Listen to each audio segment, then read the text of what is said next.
හදවත පාරන සොඳුරු හැඟුම් හිර කරගෙන හිටියා ඇති දැන් සවනට ලන් වී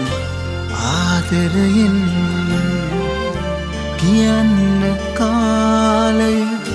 දැන් නැවිදින්